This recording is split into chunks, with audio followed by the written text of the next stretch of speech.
So this song, Defiant, it reminds me a bit of the Dylan Thomas poem. It has that famous line, rage, rage against the dying of the light. Was it, do not go gently to that good night, rage, rage against the dying of the light. Something like that, and I really like that.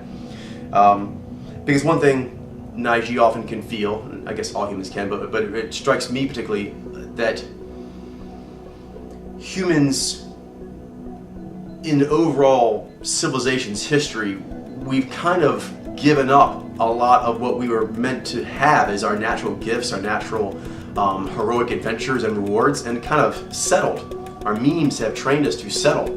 So there can be a feeling of, why don't people fight back against this like sleep spell, this I don't know, be a cog spell that's being put on them. So I like that. And then of course, specifically in an individual's life, oftentimes a person, when they were younger, they were not just more energy, but they were closer to what they really wanted out of life. And as they went on, they kind of got involved in the various things that life gets you involved in. And that became the purpose, not the purpose they were born with. If you have gifts, that means you have a purpose. Once you have gifts, you should do something with them. But most of the time, it's not what do you do with your gifts, it's how do you fit in, how do you get ahead, how do you gain the strokes that you've been told are the strokes, the rewards that you should want and you should try to receive. Okay, so I don't know if this is actually how the person meant it, but it's how I took it. I think back upon the person I knew you to be, righting the wrongs in the name of all you believed, the one who brought the fight, who never said die. So in the beginning, I believe everyone has like a will to shine. But unfortunately, if that will to shine, when it is brought forward, made manifest, it's not rewarded properly by the bubbles that be, then it can train a person that that's wrong. Kind of like in the movie Lady Hawk with Matthew Broderick, who's a thief, and then the one time he tells the truth, that he gets in trouble, and he's like, what are you trying to teach me up here? Kind of seems like I should keep on lying. So, unfortunately, people can believe that. It's why a lot of people are misread. It's because when they lead with what feels innately energizing, which is the way they should, they are told bad, that's not good. And so they learn to cringe from their own heroic nature. They learn to not want what they really want. They give up. And also, things bother them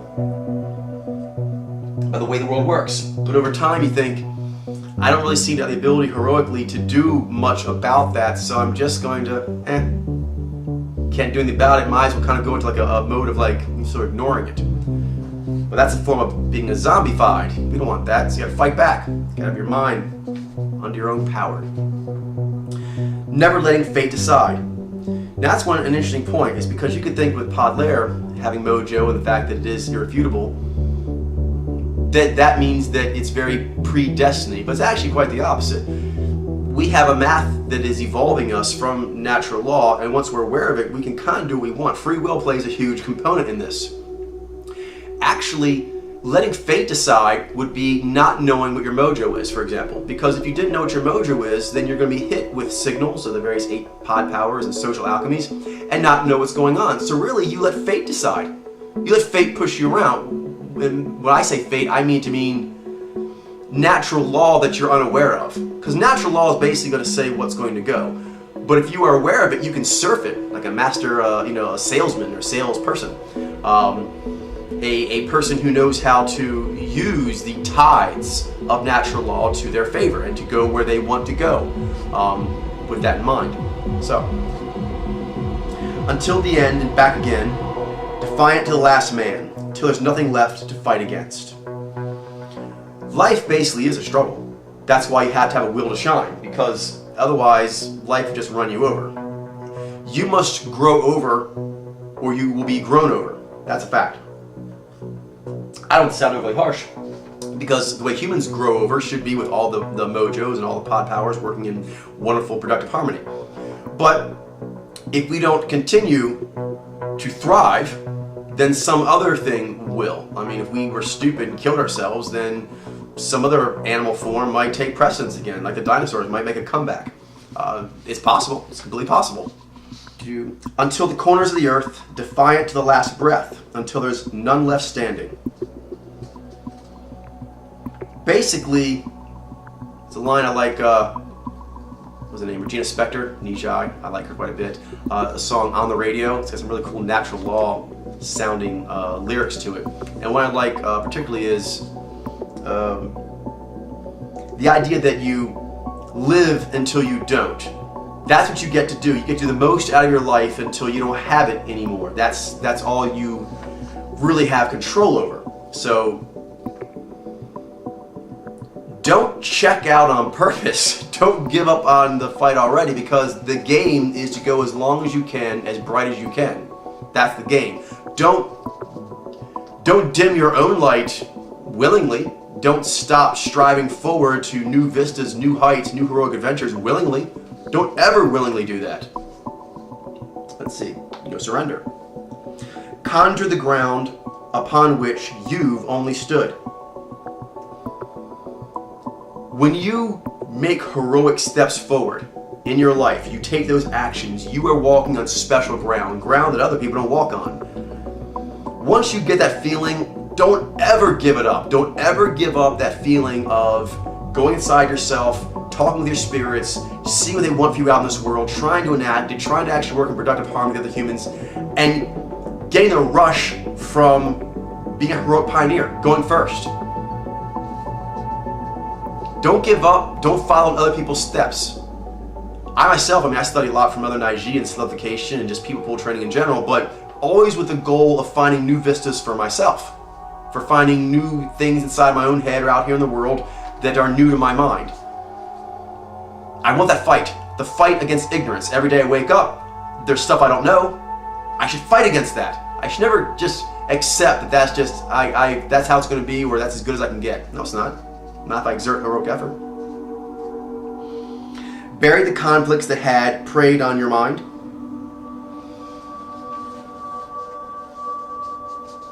If you stay without heroic momentum, trajectory, you're pretty much going to be in a hovering cycle where you're always going to feel not so great. But that's because you're not doing what you're built to do.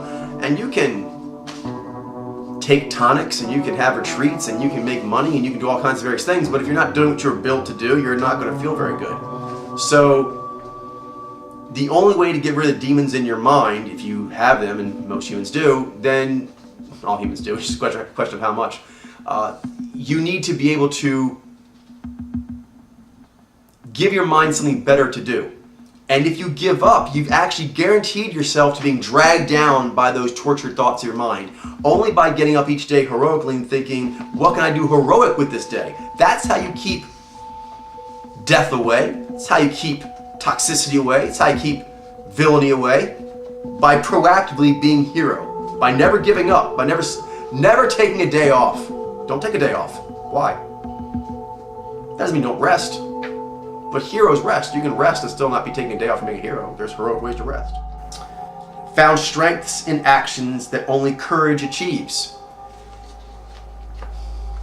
So a line from Chariots of Fire, it's a really good scene where one of the runners, one of the two main characters, has gotten in a race and he's lost. A race he thought he would win, or at least really hoped he would win. And he's extremely upset. And he's thinking about maybe not racing anymore.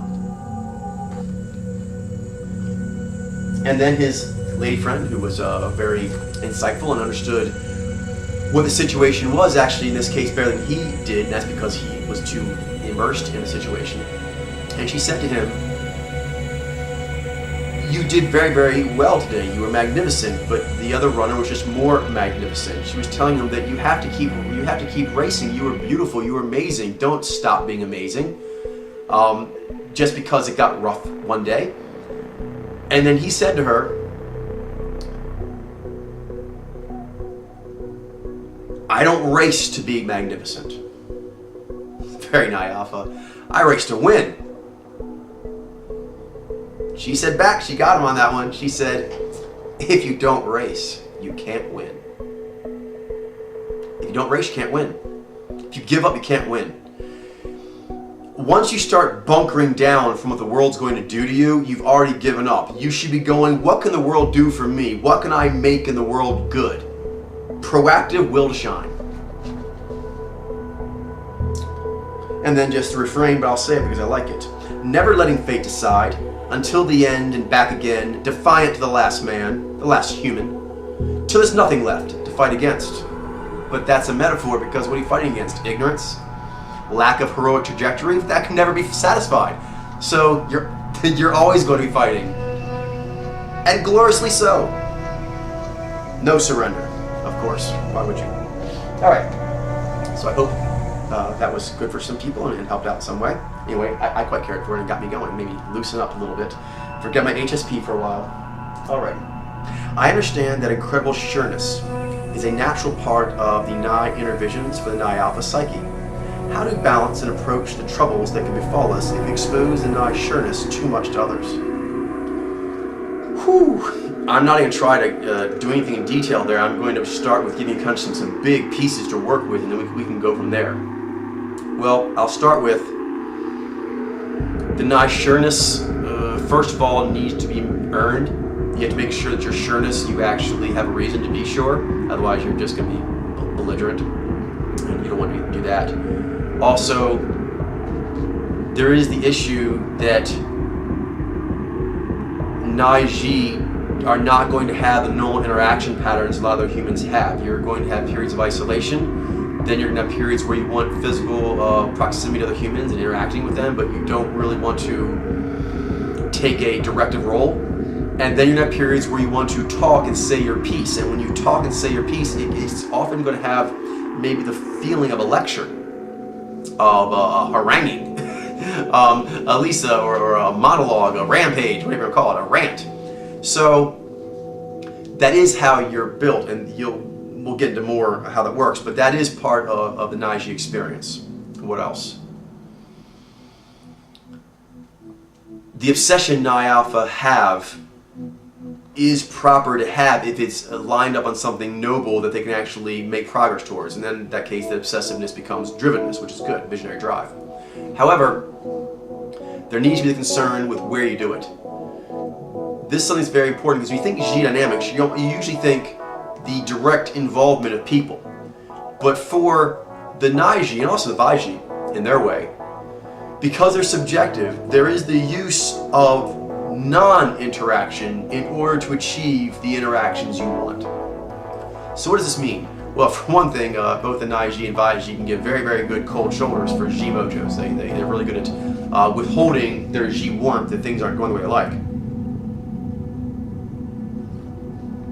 But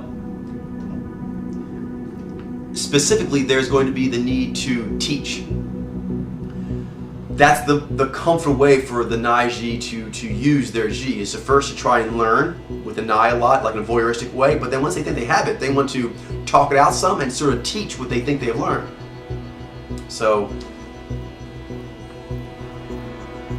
certain venues, certain interactions are more appropriate for playing a teacher. Now we get in the question of how do you do this, because that's what you want. As an IG, there's no way around it. You want to actually teach people the truth that you think you have learned, and if you go from thinking you know it to knowing you know it, you definitely want to make sure you tell them, and that's going to be fulfilling to you and your energetic resources. You'll feel your batteries dropping if you're not allowed to do that. Okay. How to balance our own natural self-possession with healthily being able to interact with others and not accidentally consuming other people's egos. Okay, well, first of all, when Ni Alpha get involved in something, they really, really get involved. And with Ni, it has a very sometimes geek out factor that is very powerful. So when that occurs, it can almost feel like it's suffocating to other people, almost like their contributions aren't needed. There are a few ways to get around that, a lot of variations, but a few major sort of tactical approaches. One, you need to avoid open competition once you've reached a certain point. You need to understand that as an IG, you're going to want to become excellent as a member of your tribe, which means your friends, your family, whoever you interact with, you want to be excellent. That can be oppressive to other people, but that doesn't mean you should be doing it. You should know this right now. I can't sugarcoat this. Ni are obsessed with greatness, and greatness is a lonely road often. So the first thing, you're going to need to be polite. I think you mentioned here about using your 9G to just act. There will be some etiquette in giving airtime to other people and so forth, and being understanding of what they got going on, even though you may not be particularly interested or impressed by them. However, you'll also need to limit those kinds of interactions. You'll need to focus your life time allotment so that more time is spent doing activities where pursuing excellence is considered part of it. Next, you need to, and this is one thing that makes 9G very, very formidable, and they tend to break a lot of records because of what I'm about to tell you. I mean, there's a lot of reasons, but this is how it gets started. You're probably going to find interacting with a lot of people to not be conducive for you, even though you are a G Mojo. Even interacting sometimes with other 9G. You are going to need two very important components: ability, interest. You're going to need to be around other Mojos that have abilities that can keep up with yours and are interested in pursuing the things that you are interested in pursuing. If you do that, the upside is, and it's not a pain in the ass, but the upside is prepare for freaking like mind-melding, awesome partnerships, both augmentation like Ni Alpha to Ni Alpha, and also inspirational. So that's going to come though from working in certain venues, because let's say for example that you're playing a video game, or your friend of yours is playing a video game, and you're not particularly in video games, but they are. And then for some reason you become interested. Maybe you find it interesting that they can do well at that game, so you start playing. And next thing you know, you start imitating them, and you go beyond imitation. You start sucking out the essence. You start bringing up superior essences in order to do this motif better than them. 9G, that's our gift. But we have to know how to use it so it's not vampirish. We don't want to become vampires. There's nothing wrong with having that drive in you, but you should be aware that other humans aren't like that or may not want to do it all the time. But that doesn't mean you're wrong. What it means is you may need to go to video game conventions. This is what I mentioned about 9G entering into very strong tracks. 9G often tend to get very serious about things very young. And even later in life, when they pick up any new hobby, they tend to get very serious about it very quickly, to where people who've been doing it for years aren't that serious about it. So that's a good thing. It does mean though you should get used to finding specialty clubs, like Podlair, but also other things that interest you in your hobbies and whatnot, so that you can leave neutral ground. You're going to find that neutral ground is going to be an issue for you, because a neutral ground, the things you want to talk about and the way you want to talk about them at the length you want to talk about them is not going to be conducive. However, if you can get people to come to you talking on some topic in some special area where they know that's going to happen, 9G do extremely well for themselves, because they are able to talk for an hour, 2 hours, 4 hours on some topic with a lot of passion and bells and whistles and whatnot. But the audience agreed to that. So you're going to need to learn where to find venues where individuals have agreed to this pursuit of excellence in this particular area of interest. Then you can unleash your full ambition. Because if you beat down your friends on the video game, which I've been that guy, and they're like, it's not really fun to play him. Okay. Two things you can help with. The first one is what I'm mentioning is you can leave those friends and go to a convention. Now those friends can come with you if they want. But the convention has now become this ritualistic, natural law decider of things that's outside you. And it's agreed upon that there is going to be an attempt to be as good as you can be. So really, you can start rooting for your friends more, because it's not you versus them, it's all of you trying to get as far as you can in this event. Does that make sense? So it's kind of collectively, and that brings up now the second part. 9G are designed to not have a lot of interactions, but when they do, to leave a tremendous impact. So ritualized endeavors actually suit 9G. In fact, normal endeavors or normal time is problematic because we don't know how to behave. We don't know how to act like we're interested in this stuff when we're not. So many Naiji are very successful by lining up one special venue to another special venue to another special venue, and their life is basically a pipeline from one special convention to one group of friends doing a retreat, and they basically don't live normal life. Because once you accept normal life and you enact normal life protocols are in place, whether you want them to be or not. And then when you shift into a Naiji monologue, people are like, what the heck is that? Okay. Whereas if you launch into a monologue that's funny at a comedy convention, then you're considered to be doing it successful. And then people are like, damn, that Naiji knows how to roll. Next, if you can take your desire to be excellent and translate it to, I want my entire group to go, that will take the energy off of being directly competitive, and it brings up the true power of the Naiji, which as a teacher. Now, what you need to understand is some of those friends you have may not wish to go to this convention. They may not wish to engage in these kinds of activities. Here's the hard part. I'm just going to tell you straight up. You may have to get new friends. For Naiji, you must understand this. You are about cases. Metaphysical, visionary, scientific, spiritual cases, and you want to work them. And anytime you do anything, you're figuring it might be something that's going to help you answer the case. And the only way you can approach that then is to get really good at it, because it might help you solve it, the overall big case. So everything is extremely important that you excel at. Ignore everything that is extraneous. Now I have to do that very, very well. They ignore everything else, but on the things that are important, they must be better than anything that's come before. But you can spread that to being me and my team do things that have never been done before. You can spread that ambition outward.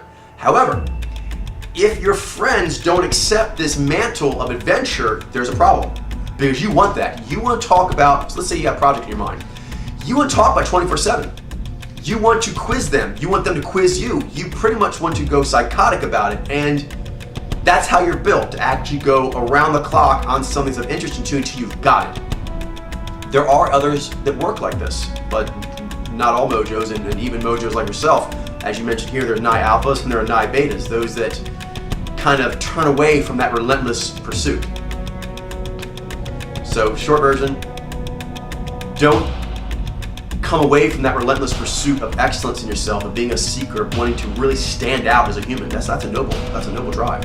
But also understand that can be painful to other people who aren't doing it. If you're shining a lot and other people aren't, people tend to find that shine painful. So what you need to do is you need to go where that is accepted to be something you're doing. That's the noble thing to do. And there are places where you can go and get your shine on, where it's accepted that that's what you're going to do. But I'll tell you right now, if you do that with more and more of your life and go to higher and higher levels, you're going to go through friends like it's going out of style.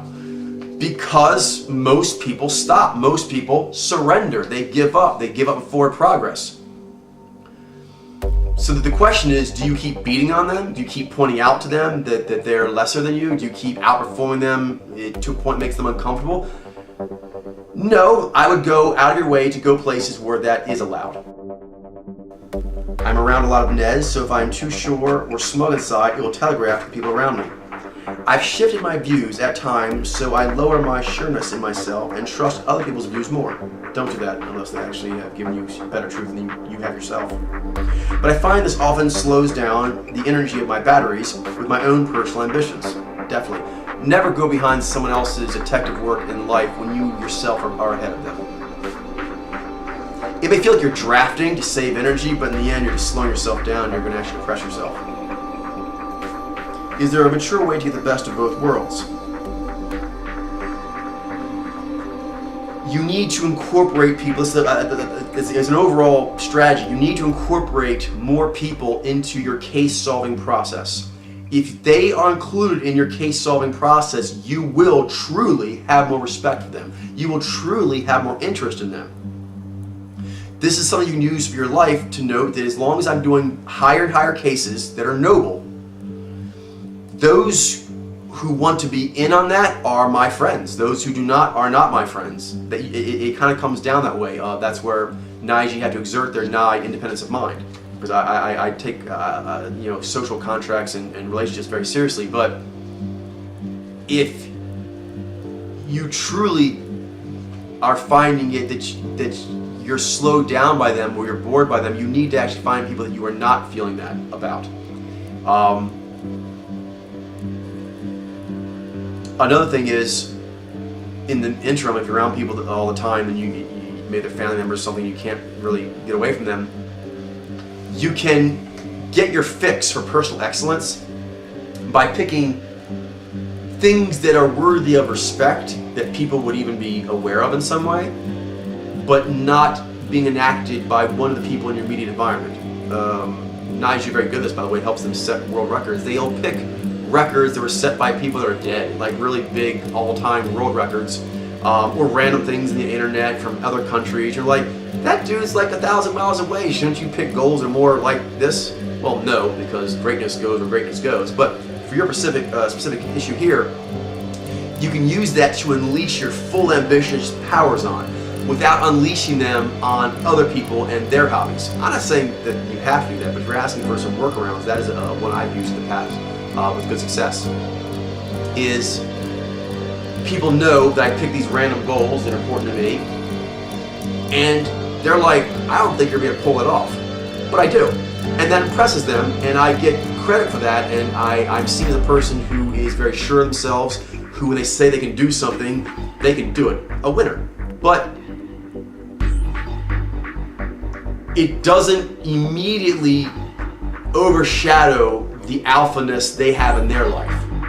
It probably would a lot of times if they were to be directly compared, but that's a way of avoiding direct comparison, while at the same time giving you what you want, which is you want to stand out among humans. You want to be an epic human. That's what an IG wants to be. Okay, so you're going to need to be around epic humans as well, or there will be issues. And there's no workaround that can fix that. That's what I'm trying to explain to you. There are some workarounds, but it also has a lot to do with life choices and bubbles that you decide to be in, people you decide to associate with. That's a lot of doing the G correctly, particularly for an IG, is which G do I accept? Do I accept actually that's part of my life? As you described in your more recent video posts, Nayaf will often get this intense, almost angry energy when they get closer and closer to that one point that incorporates the all of their vision. I find with some people this is quite exciting, but it obviously scares away others. Very true. In general, those who are Ni Alpha and those who have Ni Alpha are going to find it more exciting. Others not so much. Even those who have the Ni or the Ni, there can be issues, and I'll explain.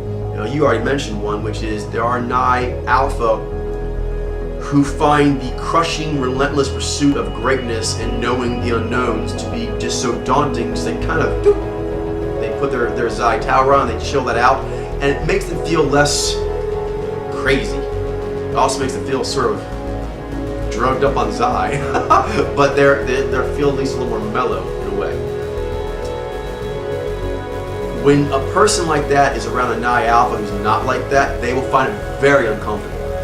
Extremely uncomfortable. In fact, they'll usually find a need to knock down a Ni Alpha who's acting alpha, because whether they know it or not, unconsciously or consciously, it highlights what they are not doing.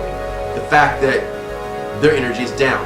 Any mojo that finds another mojo like themselves really rocking, there's no choice but to attempt to emulate that or to dismiss it, to dismantle it, bring it down. Because it energetically does say something about you. It does. There's no way around that. Oh, with Ni Alpha. Ni Alpha are designed to have the highest risk tolerance, be able to handle the intense crazy of Ni, which is why Ni finds Ni addictive, because usually Ni freaks people out and that gets annoying, and Ni has a really high freak out factor. I mean, freak out tolerance. However, if the Ni has not had a lot of experience with Ni, it can be interpreted as that's what happens when I get very, very excited and then things don't work out. Or that's what happens when you let someone get really worked up. I thought letting a person get really worked up would be really exciting and everything, but then it turned ugly. So that can train even Ni Alpha to begin to flinch from the tremendous buildup of Ni energy. So even with a knee user, knee mojo, knee alpha, there would be a necessity to ease into it, to allow your energies to build up and release and let the knee respond to that. Okay, and then eventually, whoa, oh, that was cool. If knee survives it, it generally thinks it was cool. It's very upbeat that way, very optimistic. But you have to make sure you don't push it past its limits too soon. If you don't push knee past its limits and scare it, then it'll keep coming back with more risk-taking, more desire to follow your nai to wherever crazy places it goes, to allow your nai to fucking level, you know, a entire sphere of an area in order to start fresh. That won't frighten the knee. It'll make it think, oh cool, this person's gonna make good things happen. It's a very extreme process, but then goodies happen. But you have to train the knee that your nai does produce goodies, that the angler produces things that would be interesting and valuable. Let's see, for those who use the nai alpha, there has to be an inclusion. If you see like the old, like the kind of wolf pack of like detectives on a case, that's kind of a metaphor in a lot of ways for a pack of nai alpha. If they're in a case together, they're brothers, they are sisters, whatever you call it, they are pack mates, then the bond is like almost like you don't have to speak to one another. In that case, the ambition is very much our G bubble versus everyone else. And we are a collective hunting pack. And we collectively want to get more knowledge than anyone else. So anything is kind of being a team. Obviously, we all want to stand out as players, but we also want the team to beat everyone. We want our team to be the best. That's the key. So that's a good analogy for it, is sort of like being on a sports team. If you want to stand out, in fact, if you don't stand out, you can't be a good player. However, you want to make sure that A, you're not doing it to the detriment of the rest of the team.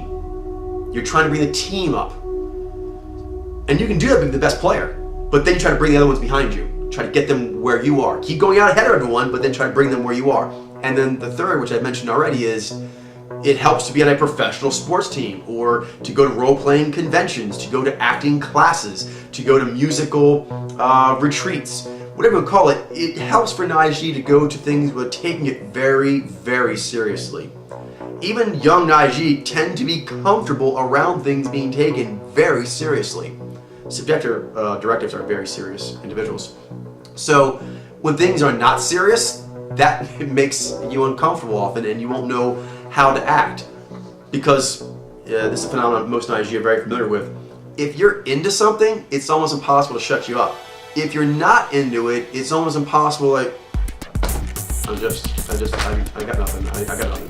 So, and that's why. So you just have to manage that. Jai users, when I accidentally breach that one essential important value, is there a way to direct this in a direction that causes less conflict? Nai, and Ni, for that matter, are perception, in particular their pattern-based progressive perception, which means they're going to try and find out what the limits of things are. They do this by leaping, by jumping, by warping, by teleporting, by flipping, by doing all kinds of mental gymnastics, emotional gymnastics, in order to see what's possible, what is universal. Those with discernment high up or very activated, for example, if you're with a Ni Jai and their Ni has not been coached to the point where it trusts your Nai and the intensity of it, so the Jai is in a sort of a wary state, there's issue because where Nai goes, it's on a trail, and it chases that trail wherever it goes. It doesn't think that that trail went over into this land or that land. It's chasing the bunny, if that's the white bunny of ultimate truth. Discernment has barriers. Discernment has structure. It has things you're not supposed to cross. This is why, for good or for bad, the Nez, in particular Nez Alpha, are extremely well represented in comedy. And comedy is a classic example of you're chasing a humorous thought in order to make the next funny, to next funny, to next funny, to next funny. You have to follow these beats. You have to jump. You have to riff. You have to improv. That can take you, because you're not considering this, you're just chasing. You're chasing that vibe, that riff, that humorous trend. it could easily go into offending people's sensibilities, and humor is known for doing that because it gets so worked up, it steps over boundaries, it walks on toes, and that's just something that does happen with Nai. So when you're dealing with anyone who has not just Jai, I'm assuming maybe Jai out, like a Jai knee, or someone who you've not put at ease. So if their knee Jai, their knee is not yet open to you enough that they can not flinch if you show a lot of Nai intensity. You have to respect if you are neutral ground. Are you at their place? Are they at your place? How much time have they been given? Now, Jai Alpha are naturally not going to be as articulate as a Nai Ji, and maybe not even want to spend that much time speaking at length. But they should be given equal heroic time to kind of do what they do in their rhythm, be their heroic self, and get validated for it. If they're being given that kind of equal time, then you can take the time for yourself and not feel guilty. A good thing to do is to actually preload. If you know you really want to talk about something, it's nice to help warm the crowd up and so forth by really starting with them first. By asking them questions about themselves, by making sure that you've kind of asked if they got anything immediately going on with them, and then you can segue into what you need to do, but you've actually allowed them their time. And a lot of times what they feed you may alter your approach. It's very beneficial to get that information from people, because they're going to be more receptive to what you have to say if you actually know what's on their mind, you truly consider it and incorporate what you're saying. Oh, another thing, as an IG, you're naturally going to teach a lot, sort of like lecture or speak at length. One thing that helps out a great deal is, if you're going to do that, is point to individuals and use them as examples. Keep trying to bring other humans into your math. When you say something, usually as an IG, you're going to be trying to talk on some sort of cosmic or natural law truth, but it can be a convenience to use yourself as an example. I do myself a lot. I use an IG example whenever appropriate because it's easier for me. But if I'm going to be talking to a group of people for a period of time where I'm going to be talking about a lot of mathematical or theoretical principles, I try to keep using examples of the people in the room. So that way I'm still talking about the principles that I need to talk about, so I am teaching, I'm the teacher, but they're getting time to play. They're getting time to, it's almost like you're like a master of ceremonies or like a one-man show, but you do have other people who come up on the stage and share time with you. You do duets. So when you're sort of teaching or you're speaking at length, you can choose other people and try to bring them in. Try to say, I believe A, B, and C, and I think in your case it might mean something like this. Keep trying to reference them in. That way it gives them a portal into what you're trying to show them. You're not just dumping on them and expecting them to pull out the truth that seems so important to you. Express to them why they might find it interesting. That's a good use of your Ji. You try to explain to them why it's relevant to them. That's really good. It'll also make your Nai. Your Nai have to really look and see, how can I explain this truth in a way that's particularly relevant to this person? One problem I have is that I tend to need to speak with someone else, even if I'm doing most of the speaking, to synthesize my really deep inner thoughts, but I want to find ethical ways of outletting and gain this energy in a way that doesn't accidentally consume other people's energy. How does one do this? You need to formalize.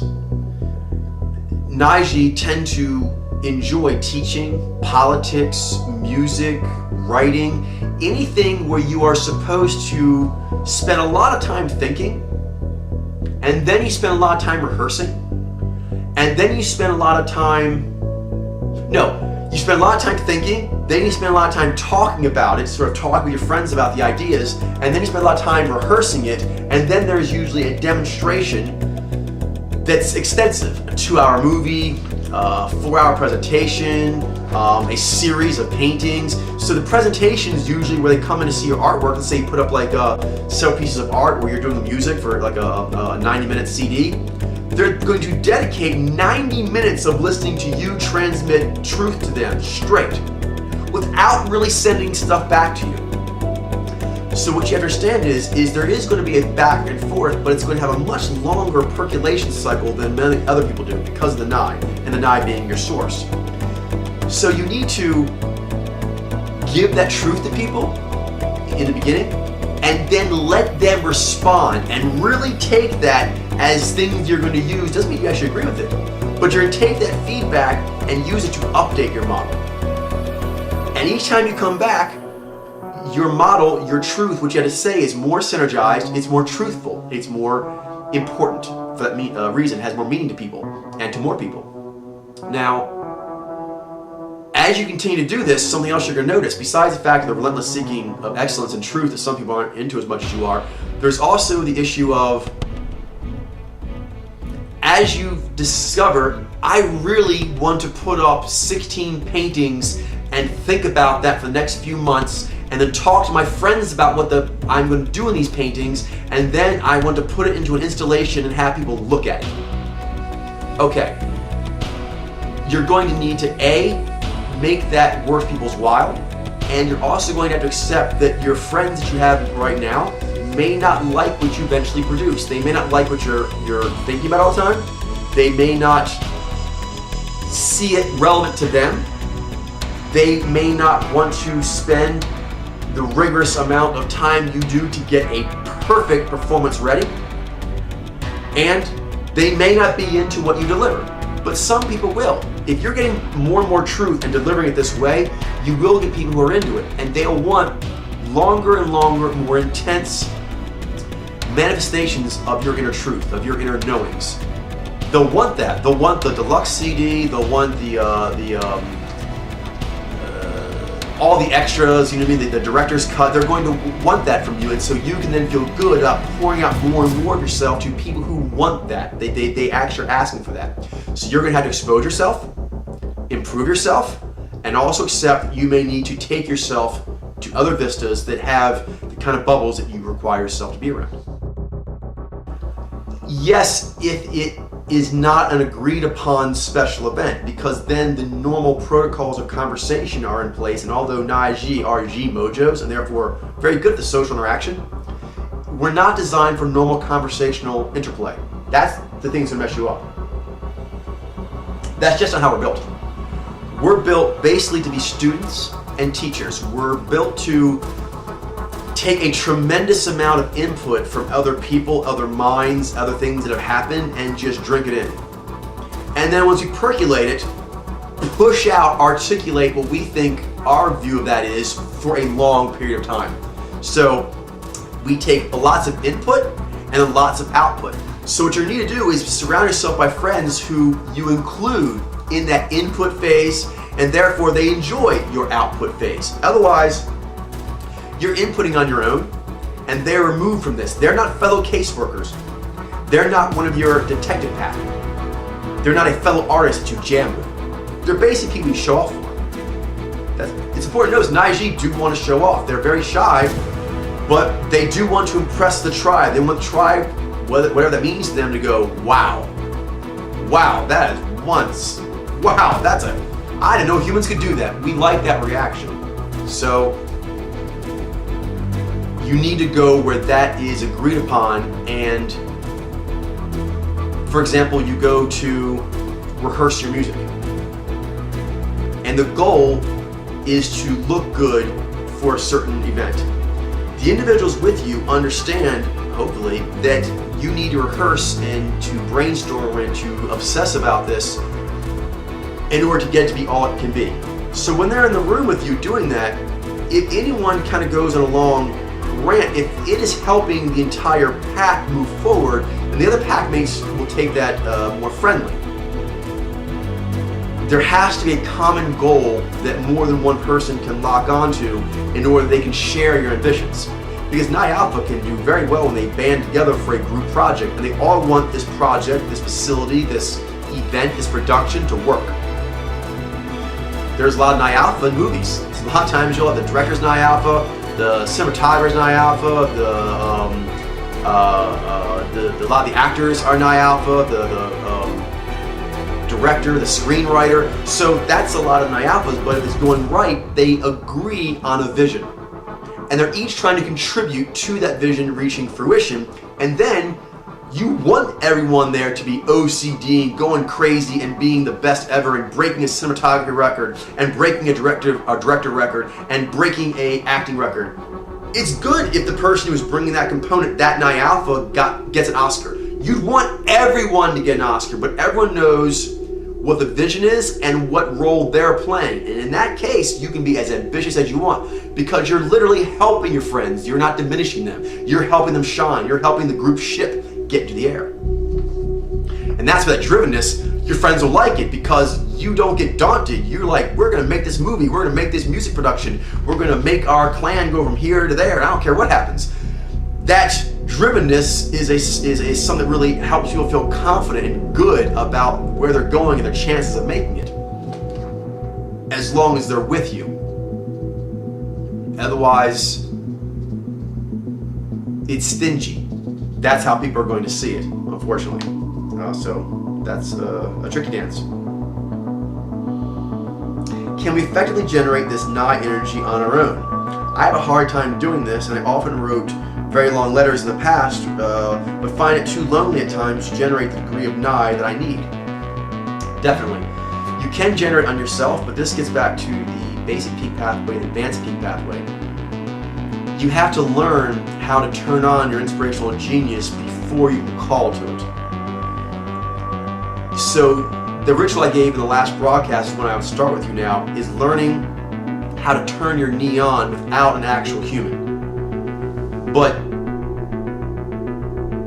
there's always going to be a more powerful alchemic reaction if a real human is giving you validation. That's very true. Like my other, she's an Ishai, she's a goddess, she's amazing, and no human can ever compare to her, ever. However, my goddess likes it when humans are similar enough to her that she can go, I like that one. That's why the liking actually happens. So,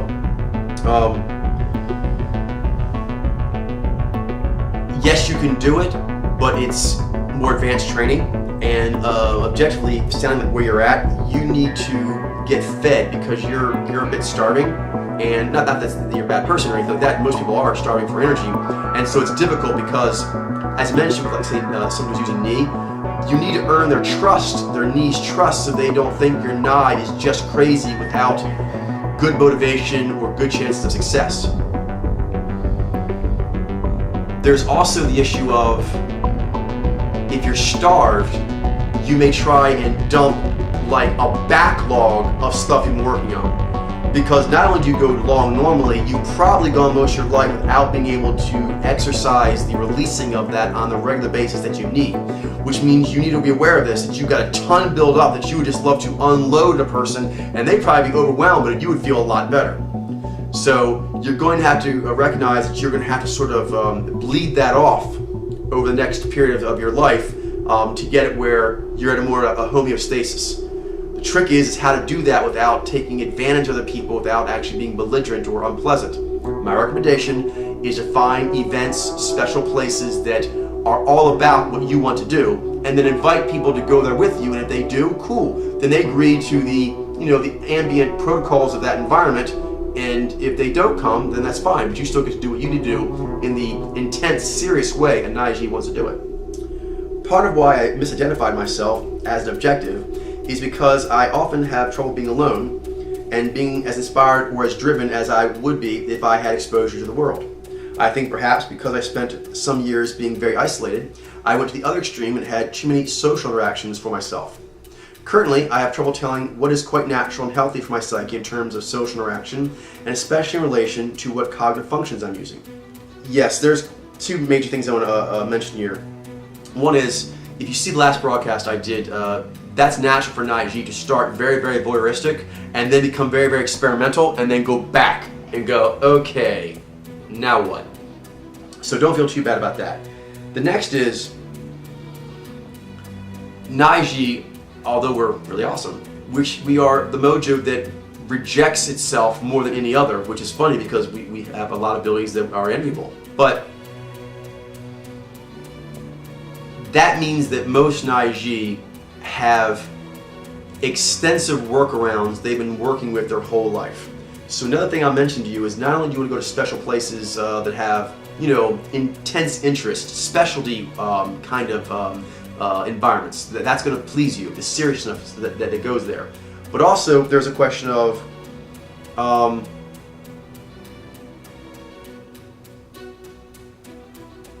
I'm sorry. Oh, taking retreats. I think that's what I'm going with. Taking retreats, because Naiji naturally, as Chinese do as well, enjoy a spiritual kind of lifestyle where they kind of do that all the time, and most life does not allow for that. So Naiji and Chinese, this is kind of relates to that. They feel a really great sense of renewal, of reawakening by and knowing of the self by taking periodic retreats where they get away from the world as much as they can and allow their natural processes to sort of slowly do what they do without any presuppositions kicking in. So that's something I'd recommend, is taking spiritual hiatuses and being with friends who are cool with you doing that. Because as an ISU, you need to do that. You need to periodically say, hey guys, I'm going to take like 9 months off and just go into a monastery. Or hey, I'm going to take like a year off and just go somewhere. Or hey, I'm going to take 3 months off and go in a room and just write music and not talk to anyone.